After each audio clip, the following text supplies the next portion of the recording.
All right, so last time we balanced the checkbook with one of our exercises.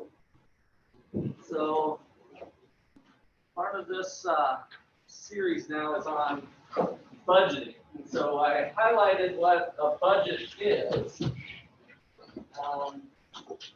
What was the idea of a zero-based budget?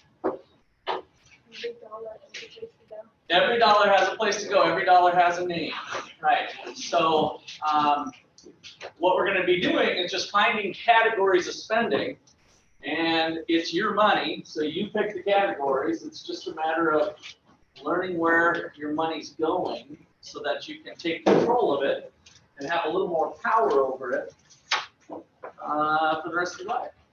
So I think we did not do section 2. I think we just did the first video section.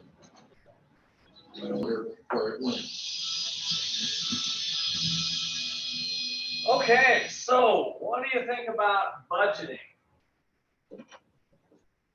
Make you sick to your stomach, or boring, waste of time, no big deal? What do you think here? Let's go to the back of the room back there. Who are you in the stocking hat again? Brady. Brady? Yeah. Give me a number between 5 and 9. 7. 1, 2, 3, 4, 5, 6, 7 daily. What do you think about budgeting? I mean, my family budgeted like my whole life. Oh, really? Because we like going to Cancun. So Okay. like we try and like save up and like just remind ourselves that it goes like towards that trip. Did you guys sit down and do a written budget, like with the whole family kind of? Kids got to participate a little bit too? Wow, like my mom and I like going to Target, so my dad Okay. just like talked to us about like what we can and can't get, like shouldn't get. Right. And that But it was a discussion, not command and control, it sounds like, right? So you could get your input on it. Okay, good. So you mentioned the 4 walls. What were the 4 walls? Utility, clothing, and transportation, or something like that. Yep, clothing, transportation, and food. So good, I think you got them all. Well, you didn't say shelter, I don't think that. Food, shelter, clothing, and transportation, right? So, and how can that kind of help prioritize? What was some of the things that he said in the video that that could help with by thinking that way? Let me go back to, what was your number again, Brady? 7. 1, 2, 3, 4, 5, 6, 7. 7. I missed 2. Yes, I think I did. Yeah. Okay. Give me your name. Kevin. Kevin. That's right. You were online. Yeah. Welcome back to real class.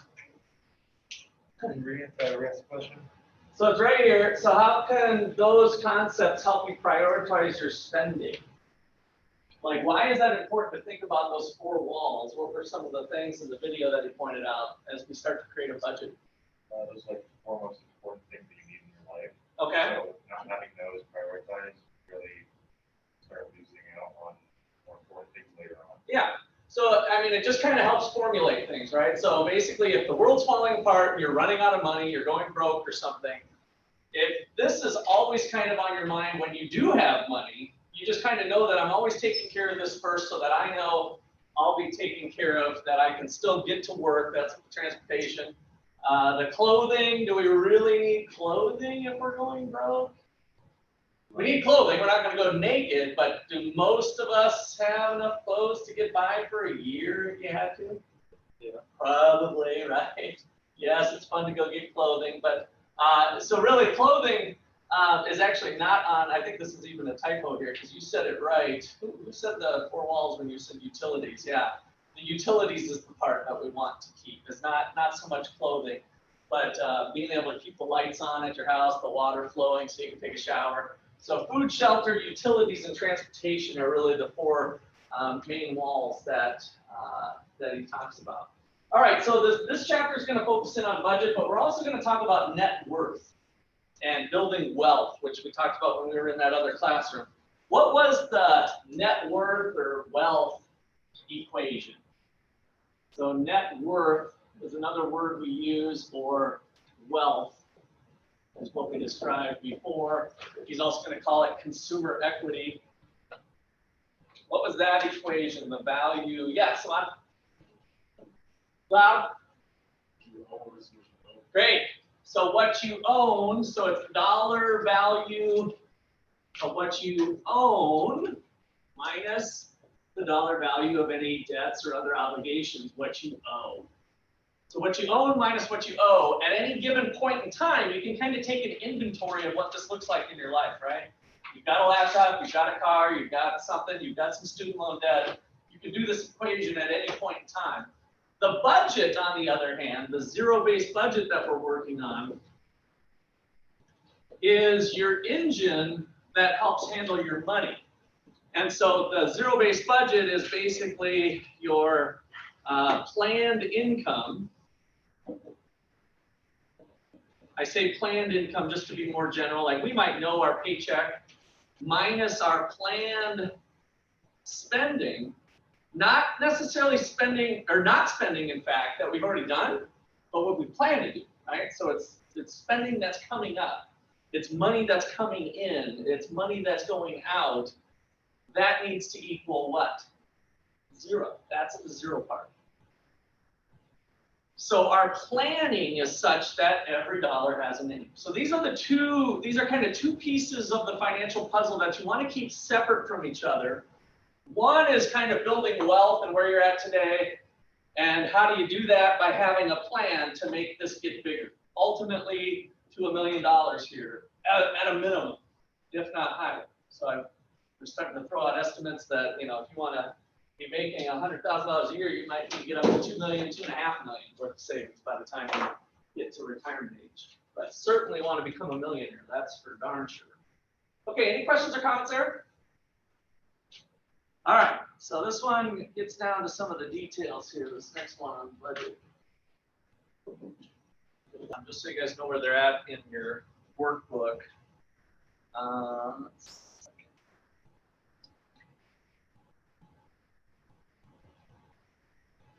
Okay. So we're here on this section, and there's no fill in the blanks for this particular section. So it says forms 40 through 43, and then the next section we're going to be doing the same thing.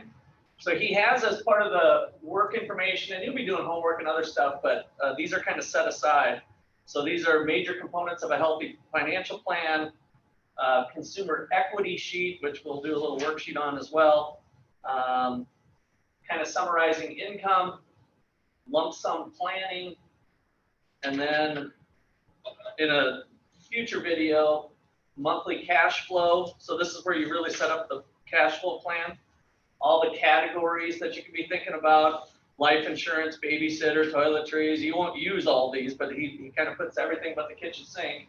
And then potential debts that you might have as part of the cash flow plan. So all this is very detailed and kind of showing you. And then we'll have some Excel spreadsheets and some other tools that you can do, but it's all in here. And then the most important one is this allocated spending plan, where you're actually taking the time, like I get paid every week on the 1st, the 8th, the 15th, and you're planning your income out. And then my phone bill is due on the 15th, but my rent's due the 1st. So you're actually timing your payments through the month. Irregular income planning. So if you get unknown amount because you're on a commission basis or something, a breakdown of savings. So what do I do with my savings account? What am I saving up for? And then this is the basic student budget. So I just wanted to make sure you knew that all these forms that they're talking about, that's what it is. You'll see it in the video too, but they are in your written material. Any questions there? All right. Lose my spot. Switch over. Perfect.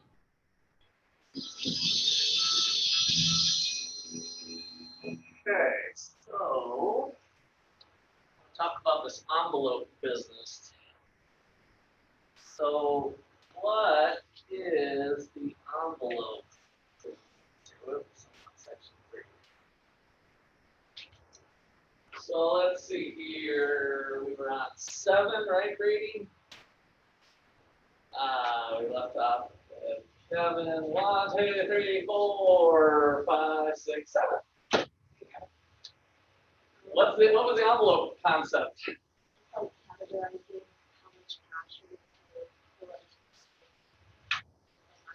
Okay, so Why did they use the word envelope specifically? Like, what's the actual process? Yeah, where are you putting the cash, I guess? So you get a paycheck, and you plan to spend, give me a category that would be a spending category for you. Close. So we have a close envelope. And so how much is going to go in your closed envelope? $50. So she's going to take $50 cash out of her checking account because that's where her paycheck was automatically deposited. So as part of this budgeting process, she takes $50 cash withdrawal out of the bank and puts it into an envelope marked clothing. That is the envelope system. Right? So here's our envelope, clothing, and away we go. And then when you want to buy clothes, what do? I take it from the clothing envelope, right? And if I'm wondering, and maybe you put in $50, but maybe you keep putting $50 per month because clothing is really important, and you're making a lot more money than you are as a student right now, right? So $50, or maybe it's every paycheck. And so it's possible, have you ever bought clothing that was more expensive than $50, one article of clothing? Sure, right? So then every month, the next paycheck, Hannah puts in another $50, and now there's $100.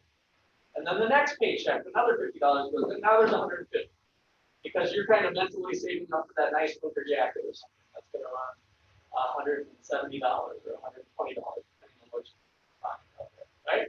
So that's the power of the envelope system. Now, they said guys don't do envelopes quite as easy because we don't carry around purses. So I invented this. So Raven, what does that one say? Food. Caleb, what's that one say? Globe. What does that one say? Gunner. House. So this is my envelope system right here. So in my wallet, that's all the cash I have in here. These are just receipts. Every dollar has a name. So that's the envelope system for me. When we get paid, my wife and I sit down on the paycheck and have a certain amount going into food and house, and we each have a blow category. And then we actually have family blow, but I gave that to her yesterday because we had to go blow some money on some paint or something, which normally would be in the house category. But you can make those decisions. That's what's nice when you have your spouse. Because now if I want to blow money, I can come in here and say, because I'm looking to buy I've been saving my blow money. I'm going to buy a new trolling motor for fishing. So how much we got here, Hannah?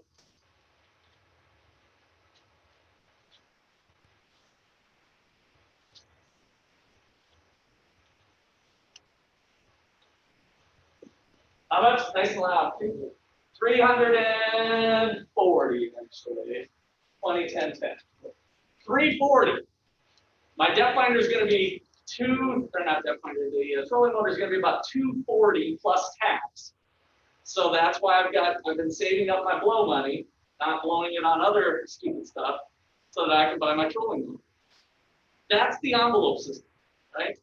So that I don't just go buy a trolling motor whenever I want, because my wife wants it to be spent from, we've agreed, sitting down and doing a budget, that it's going to be from that category or other categories. Now, if I really wanted the trolling motor because a big fishing trip was coming in, could I take it from the house category?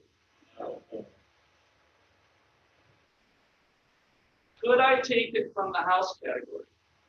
I mean, technically you can. I can. No, more than technically. You can. So that's the important thing I wanted to explain to you. So let's say that the trolling motor is actually $400. You can spend $400. You can spend $2,000 on a trolling motor. And so I go to the store and there's $340. I either walk out of the store, or I look at the house category and I've got this much. Now, I can take it out of there, but what am I doing differently than I've done in the past with other types of budgets or just spending money or running a credit card? What am I doing if I'm choosing to take another bill out of this one and put it towards that one? Do I know where my money, do I know what I'm giving up? Do I know what I'm giving up? Yes, because we had house. So this category is toilet paper, paper towels, Kleenexes, cleaning equipment, landscaping, mowed gas for the lawnmower, miscellaneous house stuff. And so if I know that I've got enough in house, and I cleared it with my wife, by the way, that hey, honey, I'm going to use 100 of the house. Are you okay with that? Then we've communicated. I know where it's going. Are my lights going to stay on for the house? Is my mortgage going to be paid? Am I going to have gasoline for my car to make it to work the next day? Yeah, because those are in other categories, right? Now, might I have to wait on toilet paper? Maybe till the next paycheck. But you see how you know where your money's going by using this kind of cash system. And I don't normally have this much cash, by the way. That's kind of unusual. I usually only have about 100 in there, so I'm not trying to show off or anything. But I really am buying a trolling motor. That's why I'm saving mine. That's a true story. So, questions on that? That's super important. You guys can start to do some of this too with whatever amounts you're doing. I'm kind of using the envelope system. And it's really nice because you know you're not spending money that you planned for something else. Every dollar has a name. Tag it. And I like using cash. And I know cash is really weird in today's society and growing increasingly weird, right? When I go to the store and pay cash, because everybody else is debit carding. And you can still use debit cards. I'm not trying to say you have to use cash to be financially successful. But I am telling you that that's a very powerful thing, what I just showed you on thinking about where your money's going and whether you should spend it on something else. It forces you to make that decision because every dollar has a name. You can move it around, it's your money, but you know where it's coming from. That's the big difference. All right, questions or comments there? All right, why don't you get into groups of 3 to 4, minimum of 3, maximum of 4. We got a little exercise we're going to do here on net worth, which is also called consumer equity. So I'm going to do like this. So kind of feel free to move your chairs around and get in minimum of 3 people, maximum of 4.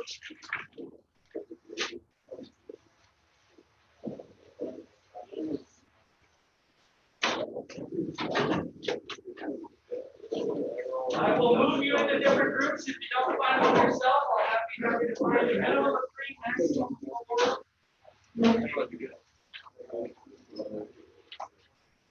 All right, was there a few extra? You guys get them all passed out?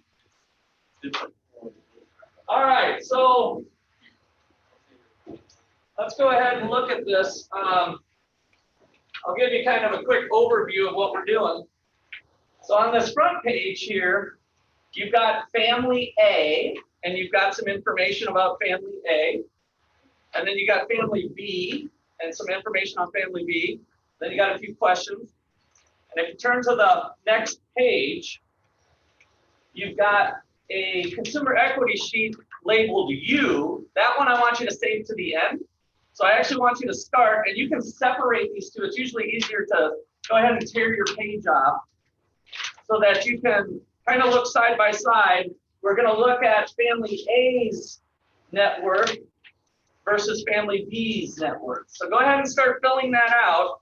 This is, again, remember what the value of what you own minus the value of what you owe gives you the equity in that particular item. So for instance, for a car, if your car is worth $30,000 and you've got $25,000 worth of debt, you've got up here $30,000 car, $25,000 worth of debt, you have equity of $5,000 in that car. That's what you're doing line by line for all of those items for family A and B. And go ahead and get started. You guys can work on it together and talk with your group. But everybody will be turning in a separate paper, so. So yeah, definitely work across the paper is the best way to do this, so that like for this first one for family A, 224,000 minus 202,000 equals 22,000, so that you're kind of mentally thinking about the equity that they have in each. So let's have a little class discussion on these two families. Which one's wealthier? Family A or family B? B, right? So they have $94,650 worth of net worth or wealth. That's how wealthy they are. But which one's higher income? A, yeah. So they have 105,000 versus 45,000, right? So it's very possible that the lower income, much lower income with these numbers, it's possible through having a plan for your money that you can be wealthier. Because if you have a lot of money in terms of income, it's possible to spend all that money, right? It's kind of the moral of the story. So that's why we got to balance ourselves between the two. Now, who's got kind of more horsepower to build up wealth faster, family A or family B? He's got more horsepower, kind of the bigger engine, if you will. A, right? Because of the income. But in order to change so that they could catch up to family B, if they're at 52,000, these guys are at 94,000, what would they need to change? Their debt. But more specifically, where does their debt come from? Credit cards, paying stuff. So it's really a behavioral change, right? And so, as Dave said before, it's 80% behavior. Personal finance is 80% behavior, 20% numbers, and figuring this part of it out. 80% behavior. Family A can continue to have nothing all the way to retirement. They can continue to live their life just spending all their money and having nothing at age 65. And family B could be a millionaire, right? But yes, they might have some nicer stuff as they move through time, but not totally nicer stuff. It's just a matter of kind of having a plan as you work through it. Okay, so that is our consumer equity case. So make sure you do U on the back, which might be a little discouraging. When I have you turn these in, you're just going to turn in this page that has your name on it. You can just hang on to the one with the family A, family B for your notes, or tuck them in your folder when you do the homework coming up. But make sure you do U. We talked about this before. Is it possible for you to have a negative net worth? Yes, a lot of you will come up with a negative number there, but think about what you own. And then if you bought a $2,000 computer a year ago, should you put $2,000 here for your laptop? If you bought a $2,000, you paid $2,000 at the store for your laptop at the Apple store a year ago, should you put $2,000 in this column for yourself? No. What should you put? What the value is today if you were to go out and try to sell that as a used laptop, 1-year-old Apple. It's probably worth $1,000 at most, I would guess. I don't really know the Apple laptop market that well, but it's a used item. It's a year out, so you got to think about what is the fair market value of my stuff. And you don't have to do everything you own. Just take some of the major ticket items and kind of think about that, where you're at with student loan debt maybe, just to get a general feel. If you don't want to show me your numbers, then make up some. I don't care. But do something for yourself. No, you don't have to look it up. Just eyeball it. Yeah, don't pull up your own statements and stuff. Just kind of spitball it. We're just going to do the spitball approach.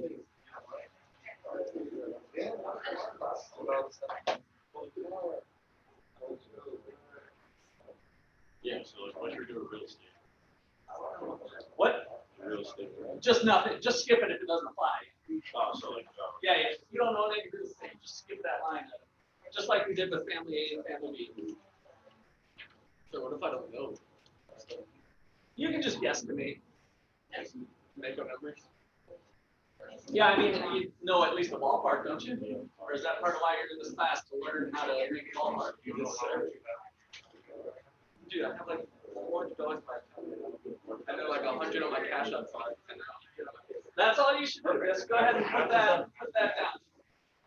Just spitball it. You just want a round number. You don't have to keep the penny or anything. Just kind of ballpark it.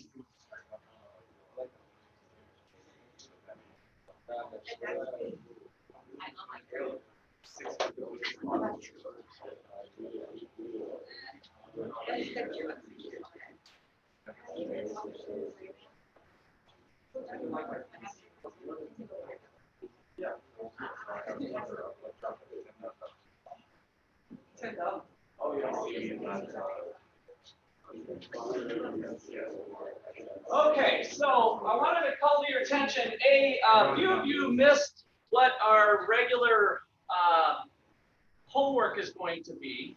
So I wanted to start off with that. Each week, or each chapter, it'll be more than each week. So what was due Sunday was the e-text and videos. Remember, those don't show up in the grade book, but if you filled it out, I can see it. Whatever you see where you fill it out, it's there. Matching and true false, short answer problems. And then the chapter 1 quiz and the chapter 1 test. All of that was due Sunday night. So some of you didn't do it, and you got a 0. For the chapter 1 and chapter 1 only, you can go back and do it late without a penalty. Otherwise, it's going to be a 20% late penalty going on. So if you miss some of those due dates of these 5 things, make sure you tonight go and check that you did all 5 things. And most of you did all of them, but some of you missed. So I have a little bit of grace for you for the first chapter 1. From here on out, you'll have a late penalty. So make sure you checked on that. Does anybody have any questions on those things? Yes. It's all, you'll see these on your dashboard with the due dates. So if you look at your homework assignments coming up, their due dates are there. So there's these 5 things: e-text and videos, matching, short answer, quiz, and tests. And so it'll be like a short answer test. Let me go ahead and just show you guys. You guys know the e-text and video thing, right? Matter of fact, let me just preview all of this just to show you. All right, so this is filling in this part, is the e-text and videos.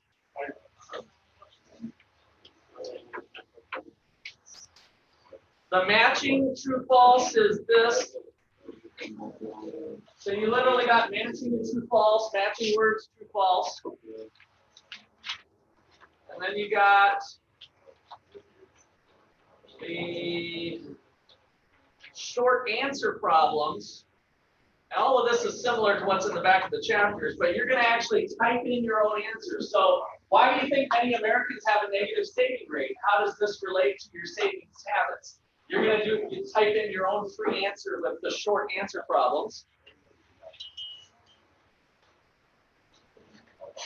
And then you've got the quiz and the test, which are both kind of multiple choice type problems. So there's just a, 10 question quiz, I think, each time. And then finally, the test. So that is going to be the rhythm of the course on all of these due dates. You'll have these same items due each time. And you've got this test is got some matching. And there's the 80%, 80-20 rule, 80% finance. And then on top of that, we'll have little exercises like what's due Wednesday night is your student budgets. And that's what I was going to show you. So this thing here is the exercise. And you're going to construct 3 zero-based budgets. And you can use, this is for Marcus, this is for Cassie, and then there's different details. And so now what's due for your homework is this part, right? So we just did this in class. What this exercise is doing is working in on setting up an actual budget. And so then you've got your own student budget is the last one. So that is the budgeting, and you can, there's a number of different tools. So if you guys want to pull out your phones, one tool that you can use, you can do it, I'm flexible on how you do it, but every dollar is Dave Ramsey's app. And so if you download every dollar, there is a budgeting app in there. And so you can use that to sign in. You can use the laptop if you don't want to use your phone, by the way, too. And if you create an account, then it'll save some of your information. But then you can print it off as a PDF to submit. Let's see if I can get in here real quick.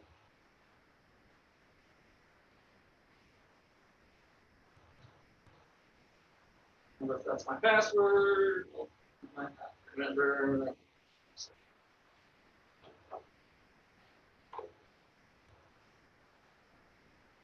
All right. Okay. I reset it the other day and I can't remember what it is. I don't want to take class time out, but it's pretty user friendly. The other thing that the homework will point you to is the one that's also in your syllabus called foundationsu.com. Enter the college curriculum, go to the tools page, and there is the online budgeting tool. So enter your monthly income, $5,000, next, and then it'll help you put stuff into the categories. And then for Marcus and Cassie, you can use this tool. So there's lots of different ways you can go about doing the homework, the every dollar app or the online budgeting tool. The main thing is you want to drive that budget down to 0 for each of those cases.